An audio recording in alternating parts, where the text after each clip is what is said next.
The first thing you notice about the newest Volkswagen is its name stretched across a large chrome strip on the rear tailgate. And it's missing the T. AtLast.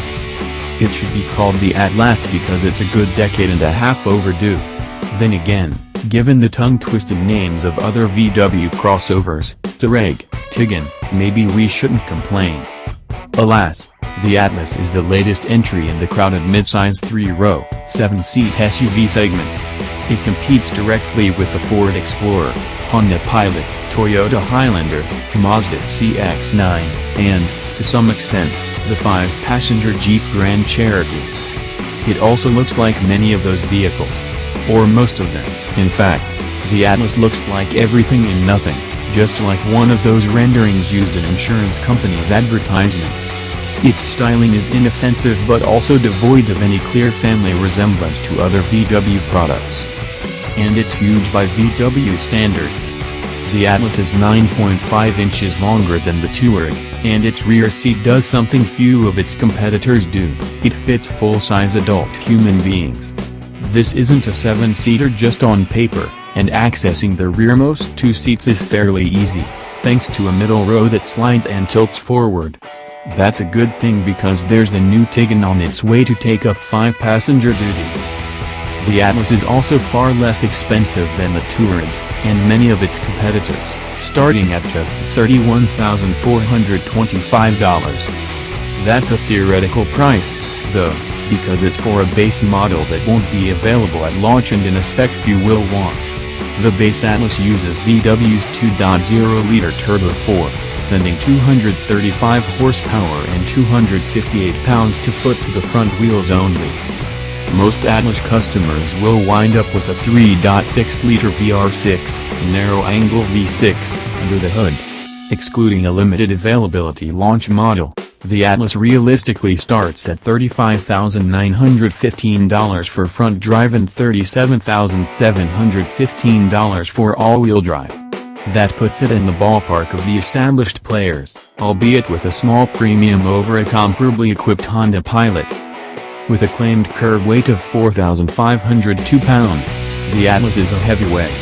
The big 6-cylinder has its work cut out for it, and its 276 horsepower and 266 pounds-to-foot should be enough to drag the big VW to 60 miles per hour in just under 8.0 seconds.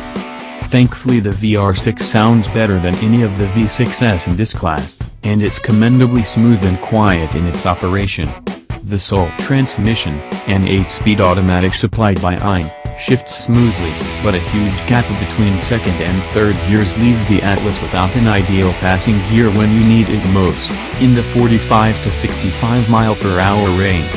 And fuel economy isn't a strong suit, with preliminary EPA mileage estimates at just 17/23 of a mile per gallon city, highway for the all-wheel drive 6-cylinder AtLast. At highway speeds, the VW's cabin is suitably quiet with occasional wind noise as the only real nuisance. The ride quality is excellent, aided by a long 117.3-inch wheelbase, though big bumps can send structural jitters through the cabin. Cornering grip is good, and the AtLast will use all 4 tires as it approaches its handling limit. Proof, in some distant way, that it uses the same basic architecture as a GTI? Sort of.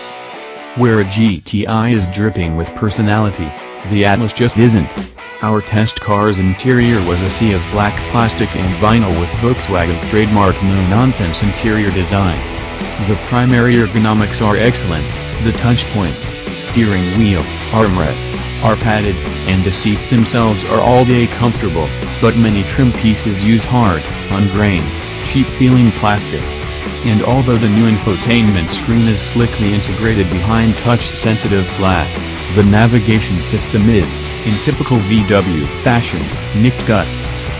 The highest trim level, the $49,415 Cell Premium, is the only way to get leather seats, a Fender audio system, LED taillights, and a digital instrument cluster that replicates some of the functions of Audi's virtual cockpit.